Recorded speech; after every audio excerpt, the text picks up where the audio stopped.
Hey, this is Lotus Comics Press. We're here live with Starship Ajax. And we're also here with Jim Bray, which is actually one of the, I guess, directors of the actual, the offshoot webisode TV show with Star Trek, right? That's right. That's right. Tell us a little bit about that, sir. Oh, golly, where to start? Well, the Ajax is a destroyer slash scout class vessel. Very cool. Saucer, one engine, a very nimble ship, and our mission is to escort and protect freighters, colonies on the outskirts of the area, and that sort of thing. Very cool. So, what actually got you into Trek, as opposed to maybe Star Wars or or Stargate or anything else, man? Just curious. When I was a little kid, come home from school and it was on. When it first aired, I was a little young, and so I was more into Lost in Space. Yeah. Because it was on earlier. But then I started catching the reruns in syndication, and I'd catch them after school, and I was just enthralled, and I began to just gobble it up. Very cool. Do you have a favorite character in Star Trek? Captain Kirk. Captain Kirk? Oh, how can you not love Captain Kirk? That's true. That's true. So, as far as the actual project of the webisode that you have going on, I realize that you probably have a script that you've already got made and all of that stuff.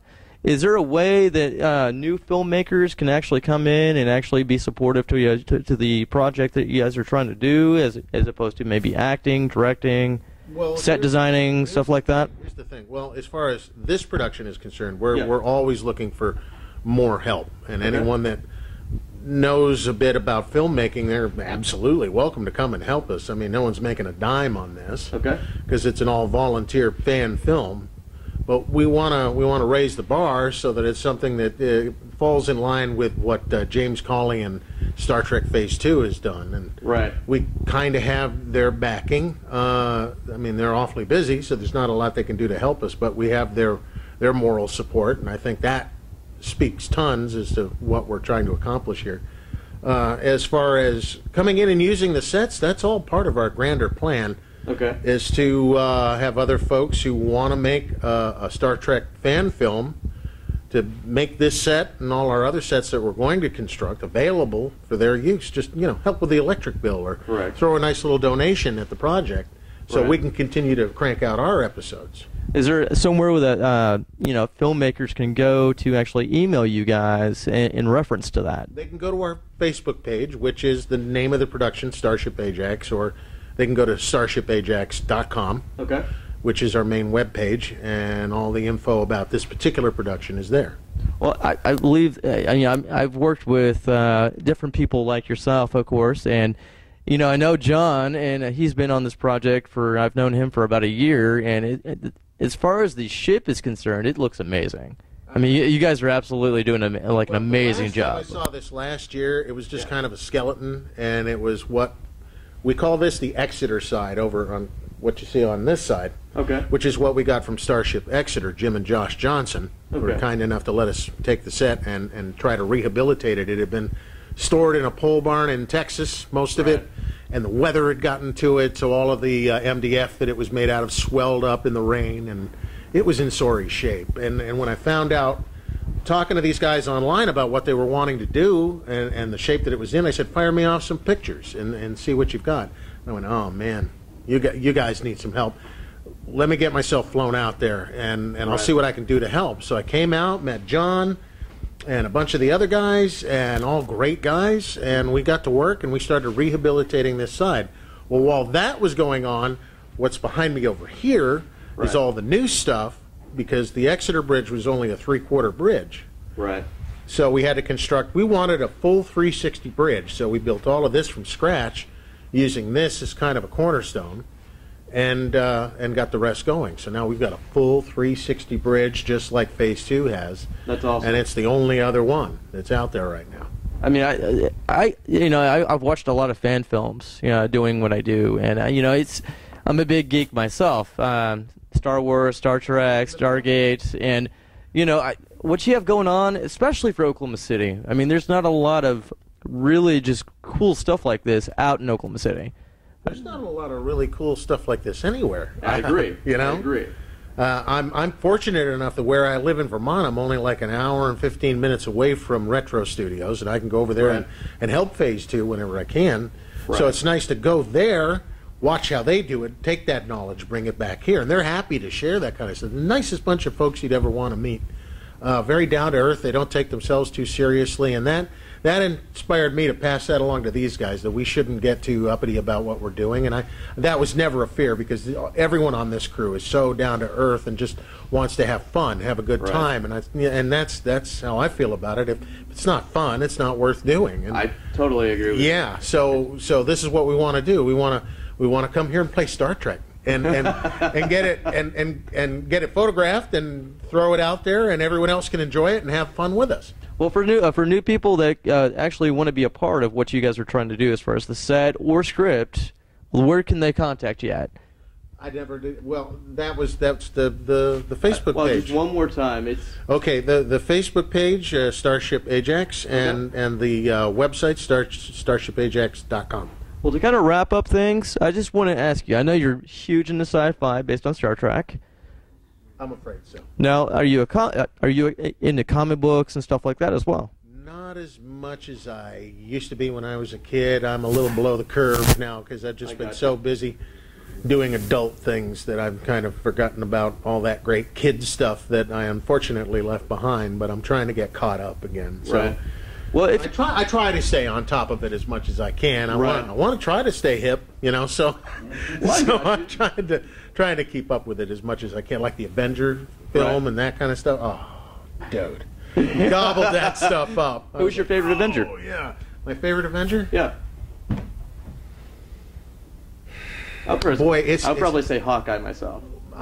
It's a toss up between Iron Man and Captain America. Captain America's pretty awesome. A lot of people say Iron Man and Captain America, but I would probably say Hawkeye. But then there's the Hulk. The Hulk is awesome too. I kind of relate to the Hulk. See, green, right? Well, as far as everything goes, this is your first set in Oklahoma City, correct? As far as building construction stuff like that. Yeah. Well, this was entirely the reason to come on out. I mean, I'd never had anyone give me a reason to travel this far out. I'm kind of a homebody. Yeah, but now you're famous. You're on TV, Channel 4. When I was a scenic artist, I had the chance to go to Italy for 6 months. Right. So I let one crew go out ahead of me before I really committed to going and doing it. When I found out about the working conditions, I said, no, I'll stay here in the shop and send stuff to you guys in Italy. Because it was pretty rough. They were building a theme park in a place called Gardaland. It was like Pirates of the Caribbean on steroids, basically. Really? Wow. I Corsari at Gardaland. I got you. And it's not far from Milan. Big theme park over there. And they had basically drilled into a mountainside. It was like working a mine in the dead of winter. I'm not kidding, man. They're having to do their laundry in the bathtub by taking a shower and stomping on their clothes. Wow. They had no washing machine or any of that. They said the food was great. Right. And as far as travel, fantastic. But they never got any time off to go anywhere or do anything fun, hardly. And I said, no, I'll stay here in the shop and go home to my wife every night. I'd much prefer that. So that's what I did. So I passed up on that. And, I don't regret it. I don't. I do have one last question for you. I hear that your project, Ajax, is involved with the autism stuff. And so I was wanting to know, how involved is the autism group going to be affiliated with your actual project itself? What we want to do is just kind of, in a subtle way, because we don't want to beat people over the head. Autism! We don't want to do that. But through our travels and through meeting all these different people and through talking to Star Trek fans, we're discovering more and more that we're finding a lot of Sheldon Coopers out there. That we're finding a lot of folks that are, I'm probably an Aspie myself. There's Asperger's. There's people that are high on the autism spectrum that are, not as challenged as some. When you say autism, people think Rain Man, and they think slow on the driveway, But that's not what it's about. Both my kids suffer from a form of autism. My son has Asperger's.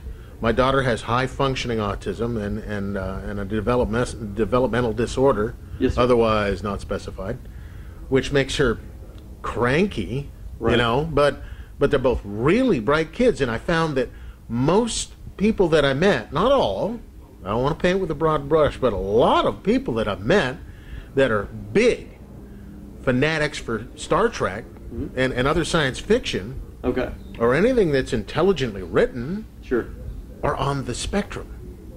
And so we thought, well, what better way to approach autism than by funneling it through here, and by getting people to check this out, and by bringing some of those autistic kids in, get them to sit in the big chair, take their picture, show them what filmmaking is about, show them that and a lot of Aspies and autistic kids have an artistic side to them, not just autistic but artistic. That's true. And so there's a lot of that could be directed in toward this sort of thing, toward filmmaking, toward design, toward development, toward engineering, toward science, toward all, and all of that can take what a lot of people think is a problem and dial it into something that's actually more of a skill or a gift even. That's true. That's very true.